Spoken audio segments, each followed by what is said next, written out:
They buried the Lycan King's son alive. Elara's fingernails were shredded, her cuticles raw and weeping blood that stained the frozen soil of the Whispering Woods, but she didn't stop. The air around her was thick with the scent of pine needles and the metallic tang of fear. She wasn't supposed to be here, no one was. The pack had declared the royal nursery empty, the heir snatched by shadows, and the king, Silas Thorne, had retreated into a grief so absolute it threatened to burn their entire territory to ash. But Elara, the Omega everyone forgot to count, had heard a sound that defied the silence of the woods. A rhythmic, desperate thumping coming from beneath the roots of the ancient, twisted oak. "Hold on," she whispered, her voice a ragged ghost of a sound. "Please just hold on. Hello everyone. It is so wonderful to have you here with me today. Before we dive deeper into this harrowing journey, I have to ask, where are you all watching from? Whether you're nestled in the quiet of your homes or catching this on the go, I am truly honored to have your time. Before we move any further into the mystery of why Elara was the only one to hear the cries beneath the earth, take a quick moment to look down. Have you subscribed to the channel yet? If you enjoy stories that pull at the heartstrings and keep you on the edge of your seat, hitting that subscribe button and ringing the notification bell ensures you never miss a beat of our journey together. Your support helps me keep telling these tales, so thank you for being a part of this community. Back in the woods, Elara's palms were slick with mud and sweat. Her pack, the Silver Crest, had cast her out years ago, leaving her to scavenge on the fringes of society because she was too weak, too soft-hearted to thrive in their brutal hierarchy. Little did they know that softness was the only thing capable of piercing the veil between life and death. She shoved a heavy stone aside, her shoulder muscles screaming in protest. The thumping beneath her fingers grew faster, then suddenly it stopped. A sickening, icy dread pooled in her gut. Had she arrived too late? The silence that followed was louder than any scream. She fell to her knees, clawing at the loose dirt with a frantic animal energy, her breath hitching in her throat as she realized the soil wasn't just packed, it was cursed. It was warded to keep life out. She was digging through a grave that wasn't meant to be opened, and somewhere behind her, in the shadows of the trees, she felt eyes watching. Something, or someone, was coming to make sure the heir stayed buried. If she didn't break through that final layer of earth in the next few seconds, she wouldn't just be saving the future of the Lycan throne. She'd be facing an enemy that had already proven it could silence the bloodline of a king. Will Elara reach him in time, and what will happen when the king finds out that the outcast he ignored is the one holding his world in her trembling hands? The dirt gave way with a wet, sucking sound. Elara's fingers brushed against something soft, not the jagged grit of stone or the fibrous tangle of roots, but the unmistakable velvet warmth of living skin. She didn't think, she pulled. She scraped the last of the heavy, suffocating soil away until a tiny, shivering form tumbled into her lap. It was the prince, his breathing shallow, his fur matted with loam, but he was alive. A low, guttural whimper escaped his throat, a sound that bypassed Elara's ears and struck directly at the dormant, aching center of her soul. Elara cradled him against her chest, her own body heat serving as a fragile shield against the biting night air. She was a woman defined by what she lacked. No pack, no status, no voice in the Council of the Silver Crest. She was an Omega, a label that had become a cage used by the powerful to keep her invisible. Her deepest fear had always been that she was truly as insignificant as they claimed, that her life served no purpose. Yet as she felt the tiny rhythmic beat of the prince's heart against her own, the lie shattered. She had been cast aside for being too soft, but in a kingdom of wolves who only knew how to bite, her softness was the only thing capable of healing. Her eyes darted to the dark perimeter of the clearing. She knew the names of those who orchestrated this: the High Enforcer, Vance Ledger, and the ambitious Lady Celine Vane. They were the architects of the kingdom's rigid, brutal order. Vance, a man whose presence felt like a tightening noose, had always looked at Elara with a sneer of practiced indifference. He believed that strength was measured in scars and kills, not in the quiet endurance that Elara possessed. And Celine? Celine was the shadow behind the throne, the one who whispered poison into the king's ear, convinced that only a pup born of pure, aggressive stock deserved the crown. The stakes were now personal. Elara wasn't just saving a life, she was hoarding the kingdom's greatest secret. If she brought the boy back to the palace, she would be placing a target on her own back. But if she stayed in the shadows, she would be condemning him to a slow death from the lingering effects of the Earth Ward. I won't let them erase you, she murmured, her voice steadying. She stood, her legs trembling, and tucked the pup deeper into her tunic. She needed help, but trust was a currency she couldn't afford. She thought of her only confidant, a rogue tracker named Silas Wick, who had also been pushed to the fringes of the territory. He was a man of few words and haunted eyes, a lone wolf who understood the sting of rejection better than anyone. He was the only one who might possess the resources, or the apathy toward the crown, needed to help her hide the heir until she could expose the traitors. But as she stepped into the dense undergrowth, her senses flared. The wind shifted, carrying the scent of musk and steel. She wasn't alone. A tall, imposing figure stepped from behind a silver-barked birch, his silhouette cutting through the moonlight. It was Vance Ledger. He wasn't looking for a stray, he was looking for a body. He stood there, his jaw set in a line of hard, uncompromising fury, his eyes scanning the mud where she had just been kneeling. Elara pressed her back against a hollowed-out stump, the pup's scent masked by the wild, pungent aroma of the forest. Her heart hammered against her ribs, a drumbeat of terror and resolve. One wrong breath, one stray heartbeat, and she would be nothing more than another secret buried in the woods. She was an outcast, a ghost in the machine of the pack, but for the first time in her life she felt the raw, terrifying spark of power. The hierarchy had tried to bury her. They had tried to bury the future of the throne. She realized then that they had both underestimated the one thing that never truly stays underground: the truth. Vance Ledger's boots crunched the frozen foliage, the sound echoing like a hammer strike against the silence of the woods. He wasn't just walking, he was hunting. The moonlight carved sharp, predatory lines into his face as he stopped directly in front of the hollow stump where Elara hid. He took a long, slow breath, his nostrils flaring as he caught a trace of scent on the freezing air, not the damp decay of the grave but something else.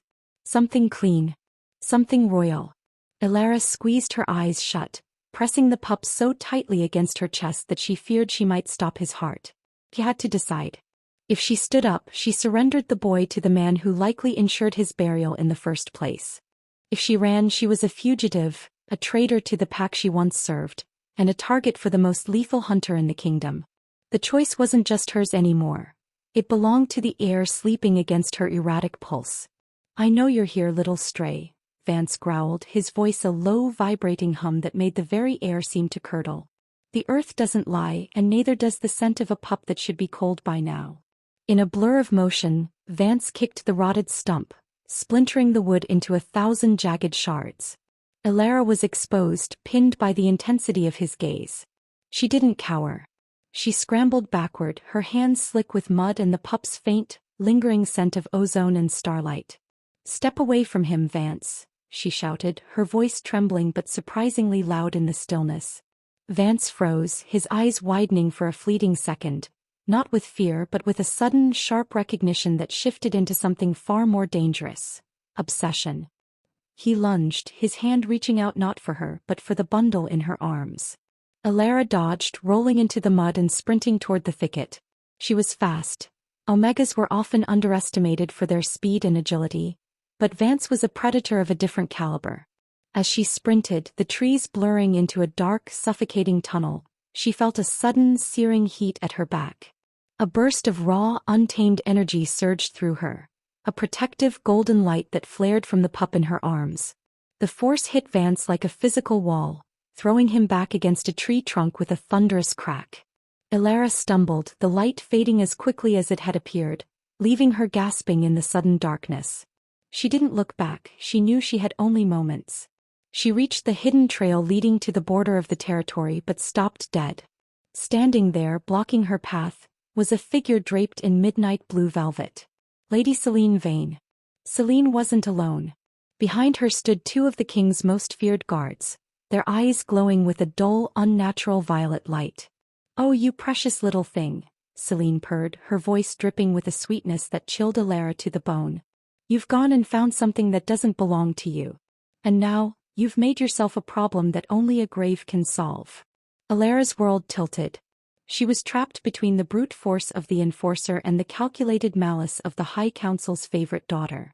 She looked down at the pup, the heir to the Lycan throne, and felt a shift in her own blood.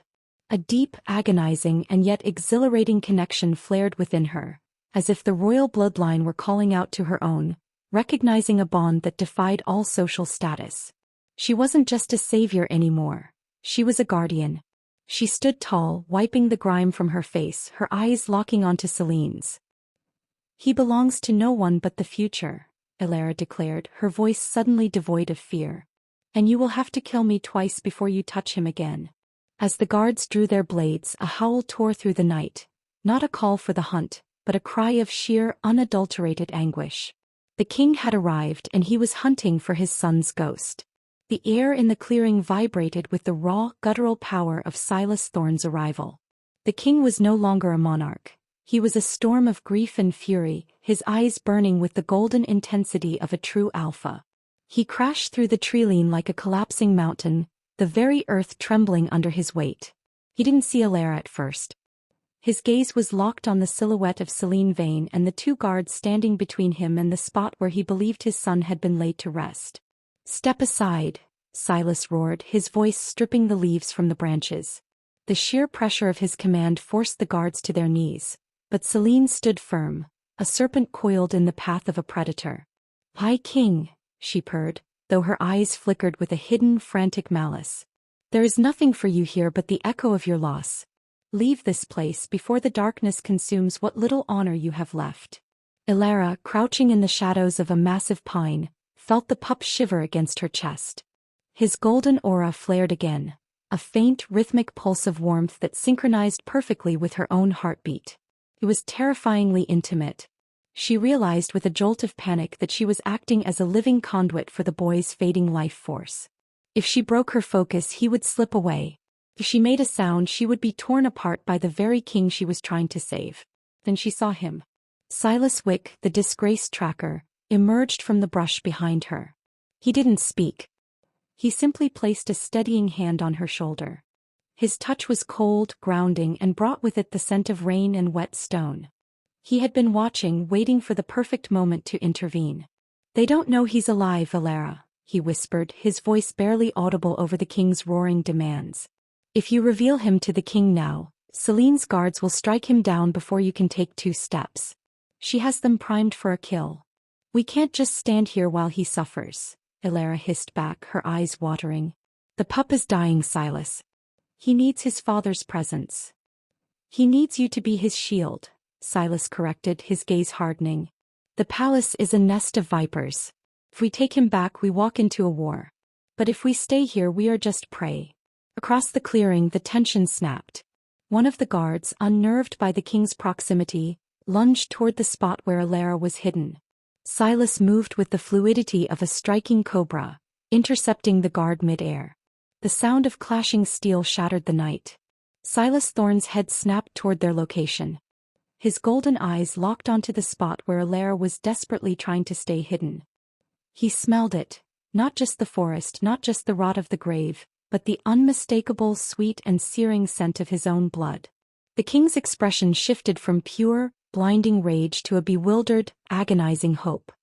He bypassed Celine, his stride wide and lethal, heading straight for the shadows. "Who is there?" he commanded, the authority in his voice threatening to snap everyone's will. Elara knew the moment of truth had arrived. She rose from the shadows, the pup clutched to her chest, his small limp hand resting against her throat. She stepped into the moonlight, exposed and shivering. The silence that followed was absolute. Celine's face went white, her mask of composure dissolving into a snarl of defeat. But as Silas approached, the air grew thick with a sudden, suffocating pressure. A wave of dark, sickly magic rolled off Celine, creating a barrier between the king and the Omega. "Don't touch him, Silas," she shrieked. "She is a carrier of the corruption. She dug him out of a cursed grave, she is tainted." The king hesitated, his hand hovering in the air. The doubt was a poison injected with precision. He looked at the pup, then at the girl who had been cast out of his own pack, the girl he had never once bothered to learn the name of. Elara looked up at the king, her eyes burning with a defiance that silenced the forest.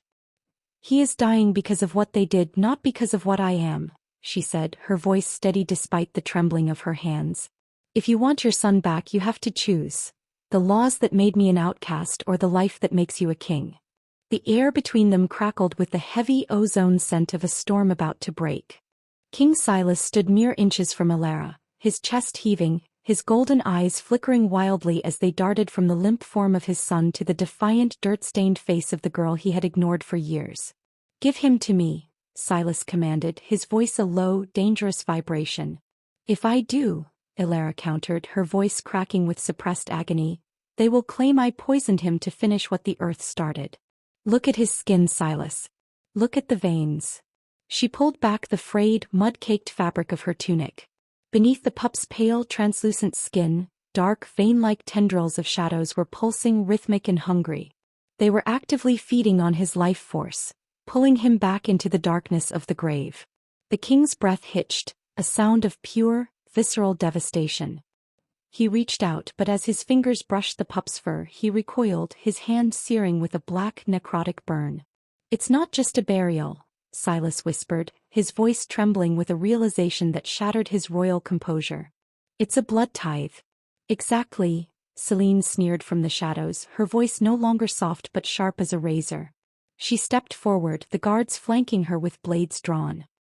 "He was never meant to survive the night, and neither was his pathetic savior. The lineage had to be cleansed of the weak blood, and your son was the first sacrifice to the new order, my king." The revelation landed like a physical blow. The king's eyes snapped to Celine, his pupils dilating until they swallowed the gold. The betrayal was total. It wasn't just a kidnapping, it was a coup disguised as a tragedy. Celine hadn't just plotted to remove the heir, she had orchestrated the very ritual that would anchor the kingdom to a dark, parasitic power. "You," Silas growled, his voice dropping to a demonic register, "have doomed us all." But before he could strike, Elara felt a surge of heat so intense it blinded her. The pup in her arms suddenly gasped, his tiny lungs dragging in air with a desperate hitching rattle. A brilliant, blinding white light erupted from his chest, spiraling outward in a vortex that threw everyone, the guards, the king and even Celine, back. The light didn't just push them back, it burned. It was a searing, purifying heat that carved a circle around Elara, shielding her and the pup. Within that circle, the dark, necrotic tendrils on the pup's skin began to wither and retract. Elara felt the energy surging through her, as if she were the bridge between the pup's dormant royal power and the very earth beneath her feet. She realized then the truth that had been hidden in the lore of the Omegas. They weren't just the weak ones, they were the conduits. The earth recognized her, the blood of the king recognized her, and for a fleeting, beautiful second, the connection was absolute. She wasn't an outcast anymore. She was the anchor. She looked at the king, her eyes glowing with that same ethereal white light. "He isn't dying because he's weak, Silas," she said, her voice echoing with an unnatural, powerful resonance. "He is dying because he is waking up, and the only way to save him is to break the hierarchy that chains this kingdom to the dark." The palace guards, seeing the impossible light, dropped their weapons in terror. Even Celine stumbled back, her face twisted in a mask of primal fear. But Silas stood still, bathed in the light, his gaze fixed on Elara with an expression of profound, soul-deep awe. He saw her not as an Omega, but as the only being in existence who could keep his son anchored to the world of the living. The power surge ended as abruptly as it began, leaving the forest floor charred and silent. Elara slumped, exhausted, the pup whimpering softly in her arms. A real, healthy cry. The king lunged forward, not with authority this time but with reverence. He fell to his knees before the woman who had dared to dig through hell to give him back his future. "Who," he breathed, looking at her with eyes brimming with tears, "are you?" The silence that followed the light was not peaceful. It was heavy, pregnant with the kind of dread that precedes a total eclipse. Silas Thorne reached out, his trembling hands finally cradling his son, but as he pulled the infant close, the atmosphere curdled. The forest, which had been silent in awe, began to groan. From the shadows a sound emerged, not a howl but a rhythmic, metallic chanting. It was the sound of the High Council's inner circle, the elders who had stood by Celine's side for decades, whispering their poison into the roots of the world. They had arrived, and they brought with them the very void that had tried to consume the prince. "The blood tithe cannot be broken, king," Celine hissed, her voice sounding like dry leaves skittering over gravestones. She stood tall again, her vanity bruised but her malice emboldened. She signaled to the shadows and suddenly the air itself seemed to turn to liquid tar. If the heir will not stay in the earth will rise to claim him and you with him. Alara's vision blurred. She felt a sickening drain, a hollow ache in her chest that pulled at her very marrow. She realized with a jolt of pure, cold terror that the purification had cost her more than just strength. It had tethered her soul to the boy's life force. If the shadows touched him, she would feel the agony of his soul being shredded. "Silas, move!" she screamed, lunging forward just as a spear of condensed darkness tore through the space where he had been standing. The king dodged, rolling into the mud, but he was slowed by the sheer weight of the protection spell he now had to maintain over his son. The elders were closing in, a wall of cloaked, faceless figures that moved with the unnatural fluidity of specters. They weren't fighting like wolves. They were fighting like gods of ruin. Alara tried to stand but her legs collapsed. The softness they had mocked in her was now her greatest vulnerability. She was bleeding internal energy, her spirit fraying at the edges.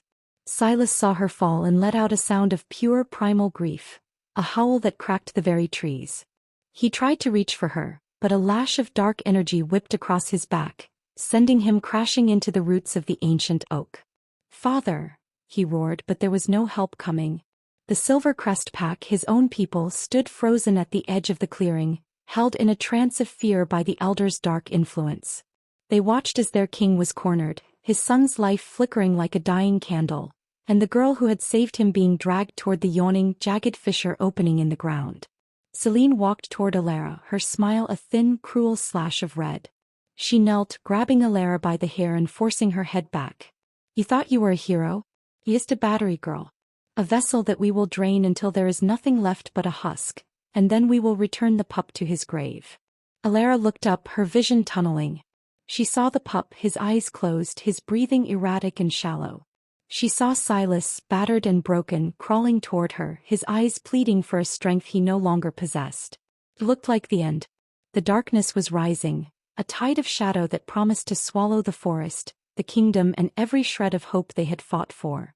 She felt the cold seep into her bones, a final, suffocating frost. The darkness whispered to her, telling her that it was easier to let go, that the pain would stop if she simply ceased to fight. She looked at the king's hand reaching for hers and knew that if she reached back, they would both be pulled into the abyss. "I am not a husk," she whispered, her voice barely a thread of sound. But her fingers went limp in the dirt. Her eyes fluttered and for the first time the light in her gaze flickered out. The shadows surged, a roaring wall of void ready to consume them all. The kingdom was lost. The heir was gone. And in the heart of the whispering woods, the last ember of hope was being snuffed out by the encroaching night. The void didn't just hunger, it screamed. As the black tide surged to swallow them, the earth beneath Alara's trembling palm didn't feel like a grave anymore. It felt like a heartbeat, thrumming, ancient and alive. Alara's vision was fading to gray, her lungs burning with the toxic chill of the shadow veils. She looked at the prince's limp form, his small chest barely rising. Then she looked at Silas, the mighty, indomitable king now crawling through the mud, his royal blood staining the earth, his eyes fixed on her not with royal demand, but with a desperate, soul-shattering plea for his son. In that moment of absolute despair, the softness they had mocked in her surged again, not as a defensive shield but as a bridge. She realized the mistake she'd made. She had been trying to fight the darkness by holding it back, by building walls. But she was an omega. She wasn't built to be a wall, she was built to be a cradle. She didn't try to push the shadow away. Instead, she opened herself completely. She reached out not with magic but with the raw, forgotten instinct of her kind. She touched the earth, the roots, the worms, the stones, the cold, dead soil, and she felt it. She felt the history of the woods, the sorrow of the trees that had witnessed the birth and death of kings. She felt the prince's connection to the land itself. "I am not a battery," she whispered into the void of her own consciousness. "I am the soil that heals." A soft, amber glow began to pulse from her fingertips, sinking deep into the mud. It wasn't the searing, defensive white light from before. It was a warm, golden radiance, like the first ray of dawn breaking over a storm-ravaged valley. The dark, grasping tendrils of the ritual began to recoil. They weren't being destroyed, they were being transformed. The shadows didn't vanish. They dissolved into the ground, reclaimed by the living earth that Alara had finally embraced. The trance holding the pack back snapped. A ripple of sound, a collective sharp intake of breath, rushed through the forest. Silas stopped, his hand freezing inches from hers. He saw the change in her. Her eyes were no longer just human. They were glowing with the amber light of the forest itself, a color no Lycan had seen in 1,000 years. The ground walker, one of the elders, gasped, his voice trembling as his dark magic withered into harmless smoke. She is the Earthkin. Alara stood. She didn't stumble. She didn't shake. She moved with the fluid, effortless grace of the wild. She scooped up the prince, and as his skin touched her skin, the boy let out a sudden loud and healthy cry that pierced the night like a trumpet blast. The bond was no longer a secret nor a curse. It was a catalyst. Silas rose to his feet, his own strength rushing back as the dark influence died. He looked at Alara, and for the first time he saw her, not as a servant, not as an outcast, but as the heartbeat of his people. The hierarchy that built these walls is dead, Silas declared, his voice carrying not with royal command but with an invitation. And the one who saved the future stands with me. The elders scrambled backward, but the forest, the very land itself, seemed to rise up to block their path. The trap had been turned. The hunters were now the prey, and the Omega who had been buried alive had just become the architect of a new dawn. The forest erupted. It wasn't a battle of claws and fangs, but a manifestation of the earth's own judgment. As the elders and Selene turned to flee, the roots of the ancient oaks, the same roots beneath which they had buried the prince, coiled upward like serpents, anchoring them to the soil. Alara stood at the center of the clearing, her arms cradling the prince, who was now awake, his eyes wide and blinking with a clarity that seemed to see through the very veil of reality. Silas moved to her side, his presence a wall of solid, unwavering protection. He didn't need to bark orders anymore. The pack, having seen the impossible, stood in absolute reverent silence. Selene shrieked as the ground softened beneath her, pulling her down into the same suffocating clay-heavy earth she had chosen for an infant. "This is not your power," she screamed, her voice cracking as the loam filled her mouth. "You are a discard, an Omega without a line. You cannot command the roots." Alara stepped forward, her voice ringing out not with malice, but with a terrifying absolute authority that echoed from the trees themselves. "You buried the future because you feared it wouldn't bow to your past," she said, her amber eyes locking onto Selene's. "But you forgot that the earth remembers everything. It knows the difference between a ruler and a parasite." With a flick of her wrist, Alara didn't crush them. She did something far more devastating. She stripped them. She reached into the connection they had forged with the void and simply pulled. The dark, borrowed energy they had used to maintain their influence shattered like glass. The unnatural violet glow in their eyes extinguished, leaving them diminished, powerless, and stripped of the rank they had built on the bones of others.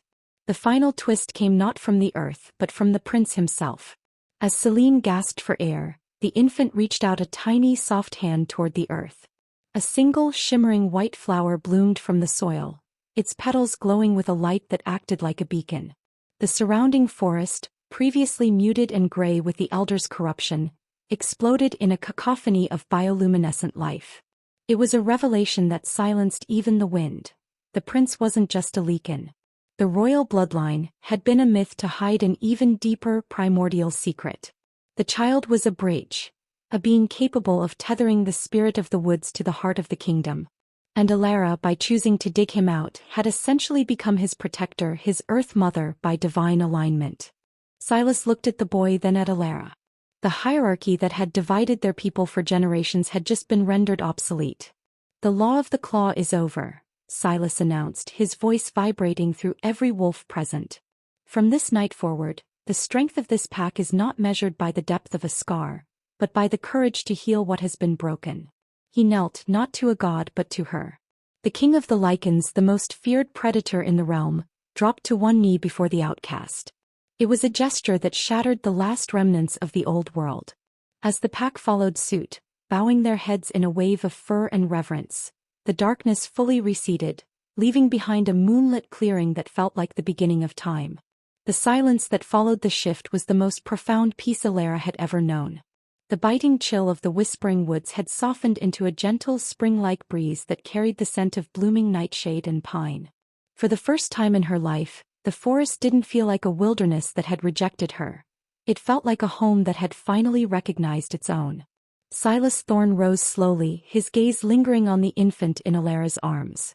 The prince was fast asleep now, his breathing deep and rhythmic, the dark necrotic veins completely vanished, replaced by a faint golden glow that shimmered beneath his skin like starlight. The king reached out, not with the cautious, fearful hand of a ruler, but with the open, trembling palm of a father. Elara watched as Silas took his son, the transition seamless. As the boy settled into his father's arms, he let out a soft, contented sigh. It was a sound of absolute restoration. Silas looked up at Elara, his eyes clear and brimming with a depth of gratitude that bypassed all royal decorum. "You did more than save a life tonight, Elara," he whispered, his voice resonating through the clearing. "You saved the soul of this kingdom. You reminded us that the strongest bonds aren't forged in battle or blood, but in the mercy we show when no one else is looking." In the weeks that followed, the transformation of the Silvercrest pack was nothing short of miraculous. The rigid, unforgiving hierarchy that had defined them for centuries began to dissolve, replaced by a new philosophy, one where the softness of the Omegas was no longer a sign of weakness, but a vital, protected strength. The ruins of the old, corrupt council were repurposed into a sanctuary for the forgotten, a place where the history of the forest and the heart of the pack could finally coexist.